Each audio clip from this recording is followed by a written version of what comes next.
Salut, c'est Julien, bienvenue dans cette nouvelle vidéo. Aujourd'hui, on va parler d'un sujet qui fâche, la récession. Donc, on va voir comment elle affecte nos business et surtout qu'est-ce qu'on peut faire pour en subir le moins possible les conséquences et même en tirer profit. Donc, on va voir tout ça dans cette vidéo. J'espère sincèrement que la vidéo vous plaira et vous sera utile. Si c'est le cas, comme d'habitude, n'oubliez pas de me le faire savoir avec des énormes pouces vers le haut, des commentaires et également en vous abonnant à la chaîne en activant la petite cloche. Maintenant que ceci est dit, on rentre dans le vif du sujet. C'est parti. Alors comme je vous l'ai dit en introduction, la situation économique internationale est loin d'être au beau fixe et le pire dans tout ça, c'est qu'elle pourrait se détériorer au cours des semaines et mois à venir. D'un côté, on a la pandémie du Covid-19 qui n'est toujours pas terminé et rien ne nous garantit que nos chères élites ne sont pas en train de nous concocter de nouveaux variants ou de nouveaux virus encore plus dangereux. On a également l'opération spéciale russe en Ukraine qui s'éternise alors que ça devrait être plié, terminé depuis très longtemps si d'autres puissances étrangères ne s'étaient pas mis dans ce conflit, notamment les États-Unis qui se servent de ce conflit comme une guerre de proxy avec la Russie. On a également les puissances européennes qui ont mis leur petit grain de sel au conflit en répondant aux demandes américaines, en se comportant comme des bons petits chiens de garde, en envoyant des troupes, des armes, etc. pour faire s'éterniser ce conflit qui, encore une fois, devrait déjà être terminé et au lieu de ça, se transforme en une situation explosive qui, à tout moment, peut se transformer en une guerre internationale et donc une troisième guerre mondiale. Et de l'autre côté, pour couronner le tout, on est également en train de subir les conséquences de toute la masse monétaire qui a été imprimée au cours des dernières années et qui a été amplifiée pendant la période du Covid, où en 22 mois, il y a eu 80% de la masse monétaire en circulation pour les USD, donc le dollar, qui a été imprimé. Donc tout ça, tout ce que je viens de vous dire, c'est les ingrédients parfaits pour vivre ce qu'on est en train de vivre, c'est-à-dire une récession avec une inflation à des niveaux records qu'on n'avait pas vu depuis plusieurs décennies, avec du coup une baisse du pouvoir d'achat des ménages, une baisse de leur consommation, ils se serrent la ceinture, ils font plus attention, et du coup pour les commerçants, eh bien, ça crée une baisse de chiffre d'affaires, une baisse de volume, et également un problème qui fait surface, c'est une augmentation du niveau d'inventaire, donc le fait d'avoir sur les bras trop de stock, c'est quelque chose qui va être de plus en plus courant, et j'en fais partie sur certaines références, j'ai trop de stock, bien que j'avais prévu qu'on allait avoir une diminution des volumes en 2022, je n'avais pas prévu autant et du coup sur certaines références je vais me retrouver avec trop d'inventaire. Il va falloir utiliser des offres spéciales comme Prime Day qu'on vient d'avoir, Black Friday, Cyber Monday, Noël bien sûr qui est une période habituellement où on a toujours ce même problème où on commande pas suffisamment et on se fait prendre de court. Donc j'espère d'ici la fin de l'année, si la situation n'empire pas, qu'on va pouvoir revoir des niveaux d'inventaire à peu près sains et normaux. Mais en gros, c'est la situation à l'heure actuelle. Donc c'est quand même assez négatif. La seule note de positivité que je peux vous partager, c'est le prix du fret qui a bien descendu. Et là, ça s'accélère la descente depuis 2 semaines. Donc ça, c'est quelque chose de très positif puisque ça permet de retrouver des marges un petit peu plus confortables. Mais c'est loin d'être glamour. Je sais que c'est pas le message que vous entendez sur les autres chaînes YouTube de formateurs e-commerce et business en ligne de manière générale. Forcément, quand on dit tout ce que je viens de vous dire,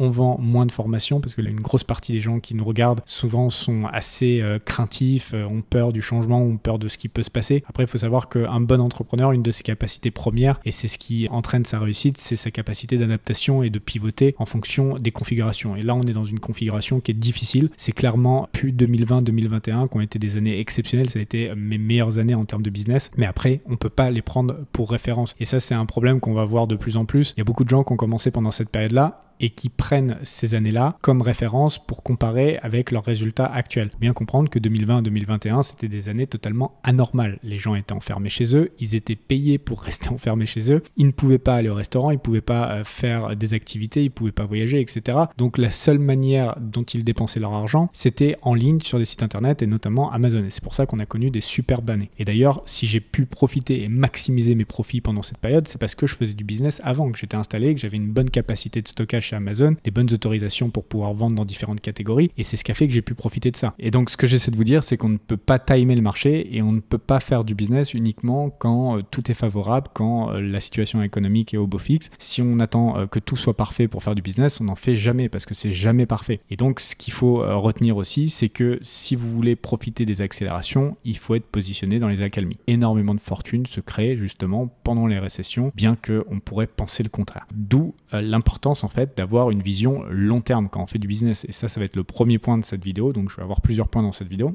C'est le fait de comprendre que le business, c'est cyclique, c'est comme les investissements et que ce n'est pas une montée comme ça graduelle, un long fleuve tranquille où tout se passe bien toujours et que ça monte de quelques pourcents chaque année et qu'on peut tout prévoir. Maintenant, quand on zoome, eh bien, on se rend compte qu'il y a des moments où ça chute comme ce qu'on est en train de vivre à l'heure actuelle. Donc, sur le e-commerce, on est à peu près à moins 30, moins 35% en termes de chiffre d'affaires. Ça, c'est pareil. Les autres chaînes YouTube vont pas vous le dire parce que ça va faire peur. Mais bon, c'est moins 30, moins 35% à l'heure actuelle.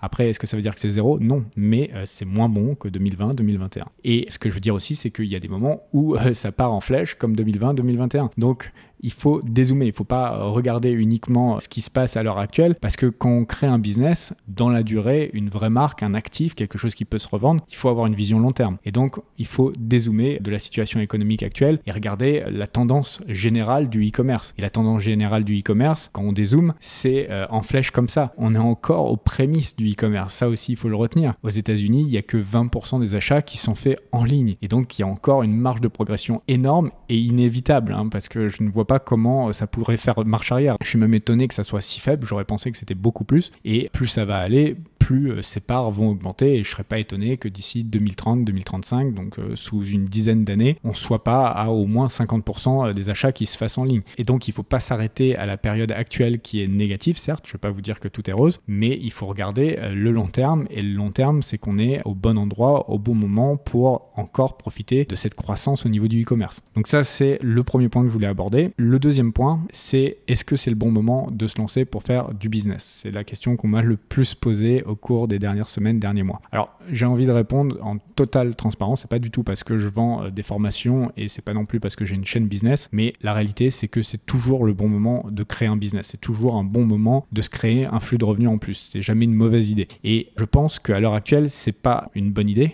C'est surtout une nécessité, c'est-à-dire qu'on va rentrer dans une période difficile où il va y avoir de l'inflation qui va être assez élevée et si vous me regardez et que vous êtes uniquement salarié, si vous n'avez pas de business, que vous n'avez pas de flux de revenus supplémentaires que votre salaire, eh bien vous allez souffrir, vous allez perdre du confort de vie tout simplement parce que les patrons ne vont pas matcher l'inflation. Donc vous allez sûrement avoir des augmentations mais qui seront inférieures à l'inflation et surtout à l'inflation réelle, pas celle qu'on vous donne sur BFM VC. Donc si vous voulez conserver votre qualité de vie ou l'augmenter, c'est une réelle nécessité de créer un business. Créez-vous une source de revenus. Donc ça peut être Amazon FBA, ça peut être du e-commerce sous d'autres formes, ça peut être de l'affiliation, ça peut être de l'infoprenariat, ça peut être du print on demand. Notamment, on va faire pas mal de contenu là-dessus au cours de la fin de l'année et l'année prochaine. Ça peut être également le fait de devenir freelancer, bien que c'est pas ce que je recommande le plus parce que vous allez échanger votre temps contre de l'argent. Mais en soi, si vous voulez rapidement créer une source de revenus supplémentaire, vous allez sur Fiverr, Upwork, 5euros.com, coder.com, etc. Vous regardez les jobs qui sont postés, ce que vous pouvez faire, vous créez une annonce pour proposer exactement le même job. Et donc ça va vous prendre quelques heures et normalement, si vous avez un profil intéressant avec des skills intéressantes, vous allez avoir des contrats sous peu et c'est quelque chose qui va vous permettre d'avoir un petit flux de revenus en plus. Donc voilà, on est en 2022, il y a des milliers, si ce n'est des dizaines de milliers de façons de gagner de l'argent sur le web. Vous n'avez aucune excuse si vous voulez gagner de l'argent supplémentaire pour maintenir ou augmenter votre qualité de vie, eh bien lancez-vous, lancez quelque chose. Et encore une fois, je ne cherche pas à vendre ma formation. J'essaie juste de passer un bon message positif et qui vous fasse vous réveiller et non pas penser comme 99% des gens qui se disent est-ce que c'est le bon moment de lancer un business? C'est ça que je comprends pas, c'est un petit peu, je vais faire un point là-dessus et j'espère que je vais blesser personne, mais c'est édifiant, c'est-à-dire que le moment où les gens ont le plus besoin d'argent, le plus besoin de se créer des sources de revenus supplémentaires, c'est le moment où les gens ont le plus peur de se lancer dans un business. C'est un peu fou et c'est pour ça que 99% des gens ne sont pas libres tout simplement parce qu'ils ne sont pas câblés de la bonne manière. Et j'espère d'ailleurs que si vous me regardez, vous faites partie de ces 1% qui se sont déjà lancés dans le business ou bien sont en train de se lancer dans le business et qui vont subir le moins possible cette récession. Donc ça, c'était le deuxième point que je voulais aborder. Le troisième point, c'est le fait qu'il va falloir être bon. Et ce que j'entends par là, c'est que quand on rentre dans une période de récession, eh bien, il y a moins de gens pour acheter les produits ou les services. Et donc, vous vous retrouvez avec une compétition, on va dire, qui est plus importante entre vos compétiteurs et vous-même. Donc, à ce moment-là, il faut vraiment avoir une offre, des produits, des services qui sont réellement de qualité avec une proposition qui est unique et qui apporte une réelle valeur. Et ce que je veux dire par là, c'est qu'il y a de moins en moins de place pour l'amateurisme. Ça fait déjà des années que je le dis sur cette chaîne YouTube, mais là c'est plus vrai que jamais, c'est-à-dire que si vous voulez réussir et surtout durer et résister aux périodes de récession, eh bien vous devez viser l'excellence, le top 10% dans le business model où vous voulez exercer. Donc là, si c'est pour Amazon FBA, eh bien le temps où on pouvait sourcer un produit en Chine, coller un autocollant dessus, appeler ça sa marque et le mettre au milieu de dizaines d'autres vendeurs qui ont des produits à peu près similaires, eh bien il est révolu ce temps-là. Ça a pu marcher dans le passé, à l'heure actuelle, ça va être très difficile parce que quand on est en période de récession, les gens vont beaucoup plus ausculter les différents listings et ils vont se rendre compte que quand un produit est équivalent à un autre, s'il y a un qui est générique, qui est 2 fois moins cher que celui qui a un autocollant dessus, en période de récession, les gens à 100% vont prendre le produit générique. Donc il faut vraiment créer des produits qui sont désirables, qui sont uniques, qui ont des fonctionnalités que les autres n'ont pas et qui ont vraiment une vraie valeur ajoutée qui va vous permettre de résister à ces périodes difficiles.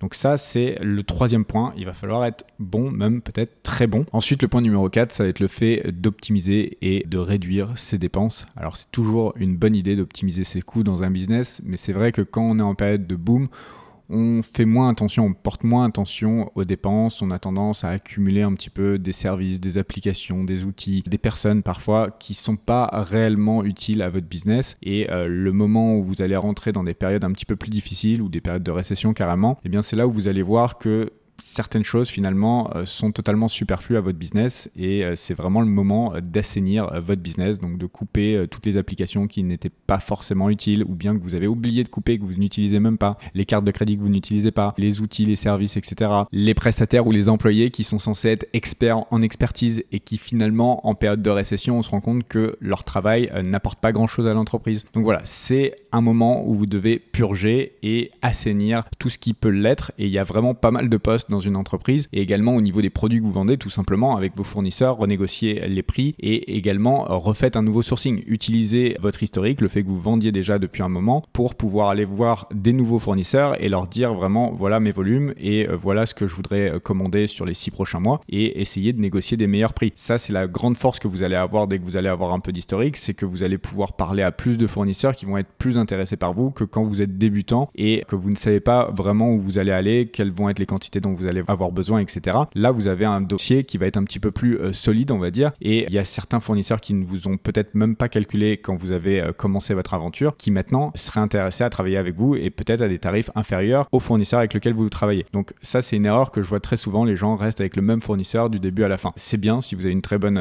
relation et que vous ne trouvez vraiment pas mieux ailleurs, mais dans l'ensemble, c'est bien aussi de mettre les fournisseurs en compétition. Donc ça, c'était pour l'aspect coûts et dépenses. Après, il y a également la fiscalité que vous pouvez optimiser et là, vous allez gagner sur plusieurs tableaux, donc en expatriant vos sociétés et vous-même dans des pays plus favorables. Premièrement, vous allez pouvoir garder beaucoup plus du fruit de votre travail. Dans la plupart des cas, les pays sont moins fiscalisés, avec beaucoup moins de démarches administratives, donc vous gagnez pas mal de temps que vous pouvez utiliser pour développer vos business. Et en plus de ça, au niveau de votre vie au quotidien, vous allez vivre assez souvent dans des meilleurs cadres de vie, avec beaucoup plus de sécurité, avec un coût de la vie qui peut être inférieur suivant les destinations que vous allez choisir. Et ça également, ça peut être quelque chose d'intéressant d'aller vivre dans des pays qui vont être moins chers, mais avec une meilleure qualité de vie. Ça peut être un bon moment, sachant que là, ça a été difficile 2020, 2021 avec cette pandémie, mais maintenant tout réouvre et donc là, il n'y a pas d'excuse et c'est un bon moment et c'est peut-être une seule petite fenêtre où vous allez pouvoir vous barrer et aller vivre mieux ailleurs en payant moins d'impôts. Enfin, le cinquième et dernier point que je voulais aborder dans cette vidéo, c'est le fait d'expandre son business à de nouveaux marchés, de nouvelles zones géographiques où vous allez vendre vos produits et également à l'utilisation de nouveaux canaux pour commercialiser vos produits. C'est quelque chose vraiment de très important puisque si on est dans une récession, on va avoir une baisse du chiffre d'affaires et donc il faut la compenser avec des nouveaux points de vente, des nouvelles façons de commercialiser vos produits qui vont créer un nouveau flux de revenus qui au minimum devrait maintenir votre chiffre d'affaires et dans des situations idéales vont permettre de continuer votre croissance ou même de la faire exploser parce que parfois quand on sort de sa zone de confort, quand on est dans une situation un peu difficile et qu'on essaie de nouveaux canaux ou bien de nouvelles marketplaces, de nouvelles zones géographiques dans le monde et qu'on met son produit à la portée de nouveaux acheteurs qui ne le connaissaient pas, eh bien on peut avoir de très bonnes surprises aussi. Donc ça peut être aussi l'aspect positif dans le négatif.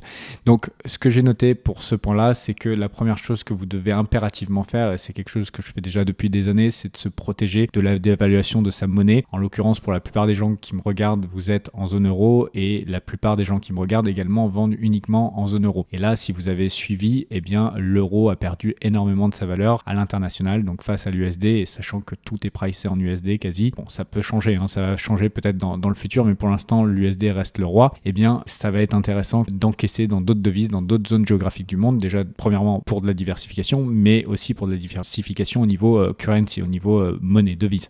Donc, essayez de nouvelles zones du monde. Je vous ai fait un module exprès dans la formation sur les États-Unis, sur les Émirats. Donc là, ça vous permettra d'avoir une exposition au dollar, mais après, vous pouvez aussi, en quelques clics, et c'est ça aussi la magie d'Amazon, c'est la possibilité en fait d'ouvrir de nouveaux marchés tout en restant dans une même interface. Donc vous pouvez aussi ouvrir le Japon, l'Australie, le Canada, le Mexique, etc. Donc il y a vraiment plein d'autres marchés que la plupart des gens qui me regardent n'ont jamais expérimenté. Ensuite, vous avez le fait de vendre sur d'autres marketplaces, puisque sur cette chaîne, on ne parle quasi que d'Amazon, mais en vrai, il y a d'autres marketplaces qui existent. Donc, par exemple, si vous voulez pénétrer les États-Unis, vous pouvez le faire à travers Walmart, ça peut être une option. Et également, si vous voulez pénétrer d'autres zones du monde, vous avez au Brésil Mercado Libre. Si vous voulez aller en Russie, ce qui pourrait être très intéressant, vous avez Wildberries, vous avez Ozone. On vient de s'inscrire sur Ozone d'ailleurs, et ça se fait très bien même avec une société étrangère. Et ça peut être très intéressant parce que je pense que le monde va se diviser un petit peu en deux entre les pays de l'OTAN, les BRICS, et ça fera très sens d'aller également là où la plupart des acteurs des pays de l'OTAN ne voudront plus aller parce qu'il y aura des sanctions ou pour des raisons idéologiques. Ça fait sens d'aller sur ce type de marché et d'essayer d'occuper de l'espace. Et puis enfin, la dernière chose, c'est d'expérimenter des canaux de vente différents, des nouvelles verticales, soit de faire du B2B, c'est-à-dire de vendre vos produits à travers certaines plateformes qui permettent de le vendre à d'autres professionnels qui vont ensuite les vendre soit dans leur magasin physique, soit sur leur site internet, etc. Donc ça peut être une nouvelle source de revenus pour vous. Et puis au-delà du B2B, vous avez également la grande distribution, donc vous pouvez également vendre vos produits dans des supermarchés ou dans des chaînes de magasins spécialisés. Et ça, c'est quelque chose que je fais depuis un peu plus d'1 an maintenant. Je vous l'avais déjà dit sur la chaîne. Maintenant, en France, on a réussi à intégrer également Auchan avec des produits que je vendais exclusivement sur Amazon auparavant et qui sont maintenant dans des magasins physiques. Alors, pas dans toute la France encore. Ça se passe par palier, par centrale d'achat, par région en fait. Et donc, petit à petit, eh bien, ça grossit et c'est quelque chose de très intéressant. Et on fait ça aussi à l'international. Donc, avec mes marques, avec les marques dans lesquelles j'investis et mon petit frère également avec sa marque. Donc on est en train de pénétrer les marchés du Maghreb et également du Moyen-Orient, et sachant que le monde est notre terrain de jeu en fait. Enfin, il va y avoir plein d'endroits qu'on va pouvoir expandre dans le futur et c'est potentiellement énormément d'argent. Comme je vous l'ai dit, c'est plus de 80% du business qui se fait encore en physique. Donc il y a énorme d'argent à faire ici. Par contre, c'est beaucoup plus complexe et beaucoup plus long à se mettre en place que le e-commerce. Et également, ça demande plus de fonds parce que les commandes qui vous sont passées sont beaucoup plus grosses. Mais par contre, il y a un potentiel qui est juste énorme. Donc, comme vous avez été nombreux à me poser des questions à ce sujet et à être nombreux à vouloir une formation à ce sujet, on va faire une formation. Je vous mettrai un lien juste en dessous. Par contre, ça sera une formation qui s'adressera à des vendeurs qui sont déjà un peu expérimentés, au minimum, qui ont déjà une ligne de produit, une marque, un vrai branding, etc. Ça ne sera pas pour les débutants, mais en tout cas, ça sera quelque chose qui pourra vous aider à faire passer votre business à un autre niveau en vendant aussi en retail. Voilà, c'est là-dessus que je termine cette vidéo. J'espère sincèrement que les points et les conseils que j'aurai partagés vous seront utiles et surtout que vous pourrez les implémenter dans vos vies et vos business afin de subir le moins possible cette récession et peut-être même transformer ce moment négatif en quelque chose de positif en sortant des nouveaux produits, en expérimentant de nouvelles choses, de nouveaux marchés, de nouveaux canaux, etc.